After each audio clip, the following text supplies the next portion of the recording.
Hey everyone, welcome back. As the title of the video suggests, and hopefully the thumbnail is clear enough that you know what video you're going to watch. It's a short discussion of Oscar Wilde's novel, The Picture of Dorian Gray. To warm myself up, let me read a couple of passages from the book, a couple of passages that I like. One quite short, another one rather long, but after that, hopefully by the time I've read both of these passages, I have collected my thoughts, and I have already a couple of things, a couple of items on my mind that I'd like to tell you, to share with you, and then we see what else happens. This is from my edition, Kindle edition. It's from page 142. By the way, when I say Kindle, what I actually mean is going to Project Gutenberg, downloading the EPUB file, and uploading it to your Kindle. So that's the thing that I'm more comfortable with. And I'd suggest if you use Kindle to read, as I do, that's a free way to read the work freely. Okay, so from my edition, it's on page 142. We are reading from the state in which Dorian is in this state. How well he remembered it all. Every moment of his lonely childhood. Every moment of his lonely childhood came back to him as he looked round. He recalled the stainless purity of his boyish life, and it seemed horrible to him that it was here the fatal portrait was to be hidden away. So by the end of that passage, you know, if you're familiar with the narrative, you know where we are in the narrative. Also, the second part, a couple of passages are interconnected. They are more than one paragraph, what I'm about to read next. But these parts are also coming from Dorian Gray's own reflections, or his own, I don't want to say stream of consciousness, but his thoughts. We're reading again about what is going on in his mind. So, quote, "It appeared to Dorian Gray that the true nature of the senses had never been understood, and that they had remained savage and animal merely because the world had sought to starve them into submission or to kill them by pain, instead of aiming at making them elements of a new spirituality, of which a fine instinct for beauty was to be the dominant characteristic. As he looked back upon man moving through history, he was haunted by a feeling of loss. So much had been surrendered, and to such little purpose. There had been mad, willful rejections, monstrous forms of self-torture and self-denial, whose origin was fear and whose result was a degradation infinitely more terrible than that fancied degradation from which in their ignorance they had sought to escape. Yes, there was to be, as Lord Henry had prophesied, a new hedonism that was to recreate life and to save it from that harsh, uncomely puritanism that is having in our own day its curious revival. It was to have its service of the intellect, certainly, yet it was never to accept any theory or system that would involve the sacrifice of any mode of passionate experience. Its aim, indeed, was to be experience itself, and not the fruits of experience, sweet or bitter as they might be. Of the asceticism that deadens the senses, as of the vulgar profligacy that dulls them, it was to know nothing.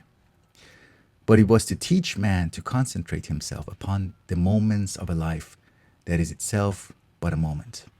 In these parts that I've selected, you see the internal conflict, the struggle of Dorian Gray. The main struggle for him is to take sides with the senses, to take sides with experience at the expense of a false kind of spirituality that denies and starves the senses, and pleasure and experience, including pleasure and other forms of experience, aesthetic experience, and asks them or brings them to submission. So the first time I read this novel, The Picture of Dorian Gray, I read it as many, many young people read a novel like this. I read it as a moral tale, as a tale about morality, as a parable with a moral story. And look, wow, Dorian Gray, poor guy. He made he had a choice and he made the wrong choice. But now, about 20 years later, when I reread it, I had a lot more compassion and sympathy for Dorian. And I had also some sympathy with Lord Henry. And Basil, I'm still not sure about. Basil, for me, the painter, the artist who creates the Picture of Dorian Gray, the painting, he's the character that seems most helpless, even more helpless than Dorian himself. Dorian at least has brings the image of agency, being in control. The beginning of the story, we have not Dorian Gray himself, but we have Basil and Lord Henry talking, and the way they talk, the way they're facing each other, the way they begin to enter into a conflict has the same kind of spirit, or it's reminiscent of the duel or the conflict between the devil and God in the story of Job. How they are entering into a almost like a scientific experiment. They're betting on Job's soul. They're betting on whether or not Job is going to turn if his life becomes difficult. In the face of difficulty and hardship, is he going to turn towards the devil, or is he going to remain saintly and pious? Here we have a conflict, or a kind of a bet between Lord Henry and, but they're so far from, even though it is a variation on that encounter, that divine encounter, but it's so different from that because the creator here is anxious, he is helpless, he is pessimistic, and he wants Dorian to not ever meet Lord Henry because there's a fatalism, the determinism that if the two of them meet, it's over.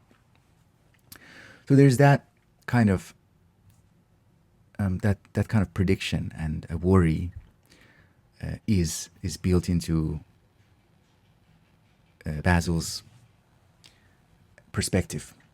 But the other thing that really the main thing for me this time around, the main thing is the seriousness behind the dichotomy of soul and senses.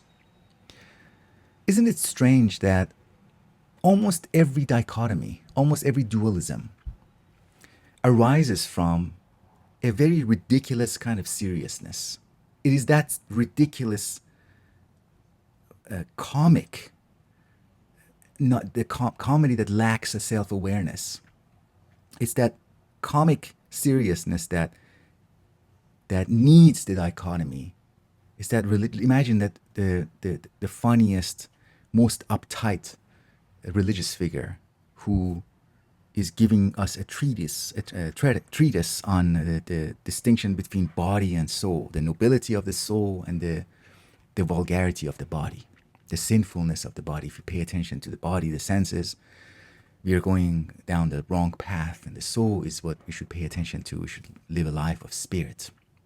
We should be otherworldly. We should live a life of piety, not the life that is connected to our body, nature, senses, experience.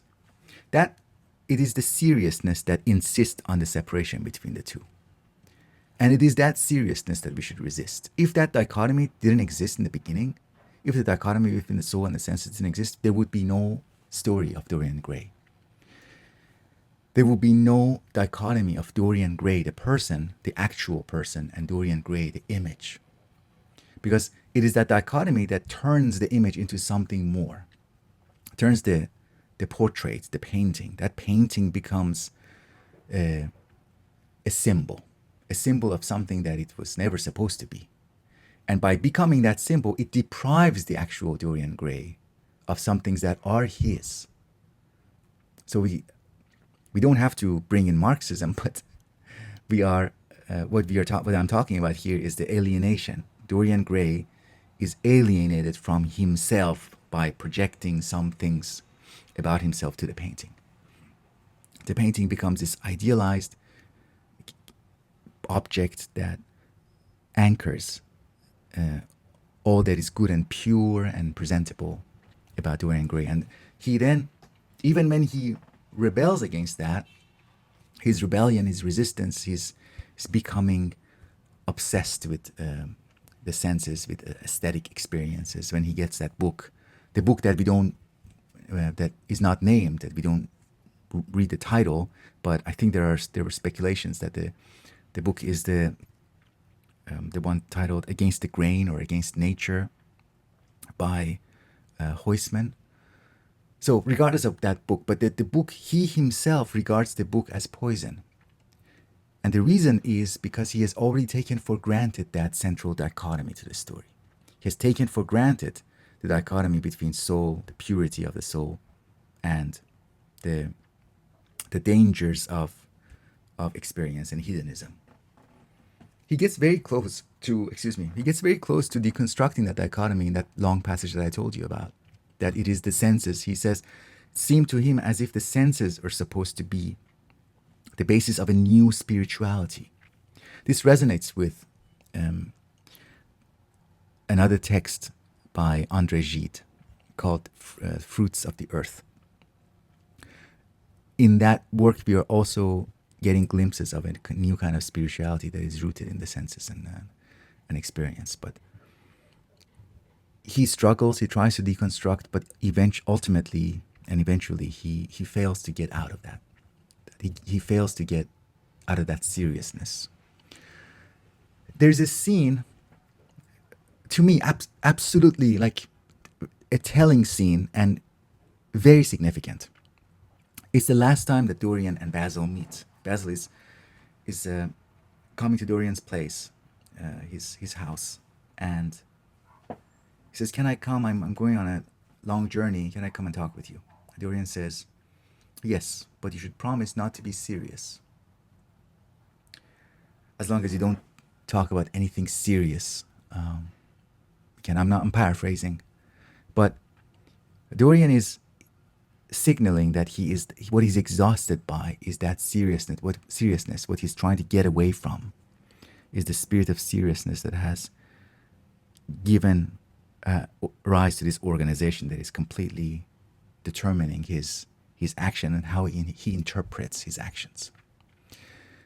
And the irony is that he himself is not succeeding in getting out of that seriousness. It is with that seriousness that he commits the act of murder, and it is also with that seriousness that he eventually commits suicide. Without that seriousness, we wouldn't have those acts. I think that would be my argument. Another thing about the seriousness is that it's covering, and the dichotomy that results from the seriousness, ridiculous seriousness, is that he has lost touch with what he actually wants, his own genuine desire. Similar to the story of Narcissus and Narcissus, the relationship between Narcissus and Echo. He's listening to the voice. Reading another passage here from page 139 and 140. He's talking to Lord Henry here, Dorian, and he says, "You know how a voice can stir one. Your voice and the voice of Sybil Vane are two things that I shall never forget. When I close my eyes, I hear them, and each of them says something different. I don't know which to follow." So he hears this. There are two voices that are drawing him. One is the voice of Sybil Vane, another one is the voice of Lord Henry. Where is Dorian's own voice? It's because he has lost touch with that. I mean, the way I'm reading this novel now, this time, is I'm really my awareness is heightened on Dorian's own loss of touch with his own desire, his own voice, his own inability to move based on his own what he actually wants, not rebelling against that soulful, spiritual, religious, conventional, traditional world of morality. Not just having a counter will against that, but a genuine will of his own. Okay, I don't know how long I've talked. Let me check. About, wow. Okay. Thank you very much for staying with me, if you have until now. Check out my Patreon page, my reading group.